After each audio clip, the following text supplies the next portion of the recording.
Hey, chào mừng mọi người đã trở lại với channel của mình. Mình là Flow D, một beatboxer và một looper đang sinh sống và loop tại Việt Nam. Hôm nay là Loop Station Tutorial số thứ 5 và mình sẽ hướng dẫn cho các bạn drop.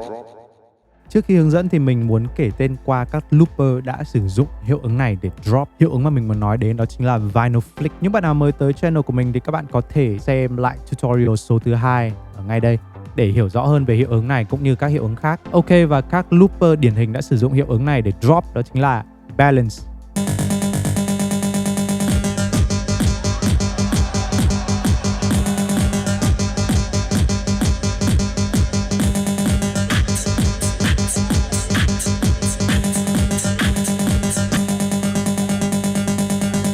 Sorrow,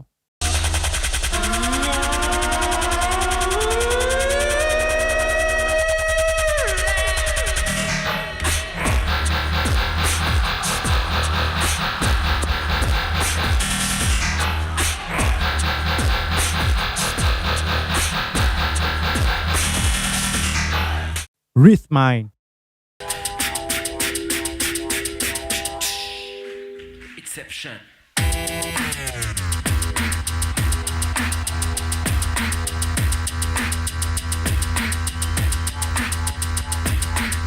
Slither,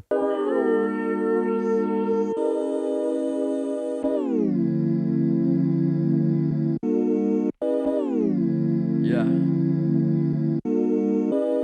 Bring the funk back, bring the funk back, bring the Let's bring do the this. Funk back, bring the funk back, bring the funk back, bring the funk back, bring the funk back, bring the funk back, bring the. Với Slither thì không hẳn là drop nhưng mà cái cách mà anh ấy sử dụng rất là... Ngoài các looper trên thì hiện nay có rất nhiều các looper khác đã và đang sử dụng hiệu ứng này để drop rất là hiệu quả. Ok, và mình sẽ hướng dẫn cho các bạn sử dụng hiệu ứng này ngay bây giờ. Ok, và để sử dụng hiệu ứng này thì đầu tiên chúng ta sẽ chuyển Track Effects sang chế độ đa hiệu ứng Multi-Mode. Sau đó chúng ta sẽ vào Track Effects A để vào được Vinyl Flick. Vinyl Flick sẽ là hiệu ứng cuối cùng trong Track Effects A. Và ở trong bài này thì mình sẽ set Vinyl Flick ở giá trị 93. Theo như kinh nghiệm của mình thì nếu set Vinyl Flick ở 87 có nghĩa hiệu ứng này sẽ làm giảm 1 quãng 8. Còn nếu các bạn để ở 75, Vinyl Flick sẽ làm giảm 2 quãng 8. Trong quá trình sử dụng thì tốc độ của hiệu ứng này sẽ không đồng bộ hóa với tempo, thế nên các bạn hãy chú ý sử dụng tránh bị lệch nhịp. Ví dụ như ở đây mình sẽ để âm đầu vào đó là hi-hat và mình sẽ thu hi-hat với một quãng ngắn nhất.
Ok, và trong bài loop của Sorrow thì Vinyl Flick được set ở 15. Giá trị tham số của hiệu ứng này nếu được set dưới 50 thì sẽ xuất hiện thêm hiệu ứng reverse. Ví dụ như reverse của kick là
Ok, và đó là tất cả những gì mà mình muốn chia sẻ trong tutorial số lần này. Mình mong rằng sau tutorial số lần này thì các bạn có thể drop hiệu quả hơn với hiệu ứng Vinyl Flick. Ok, chúc các bạn loop vui. Đừng quên like, share và subscribe kênh YouTube của mình để nhận thêm nhiều kiến thức bổ ích hơn về Loop Station nhé. Outro.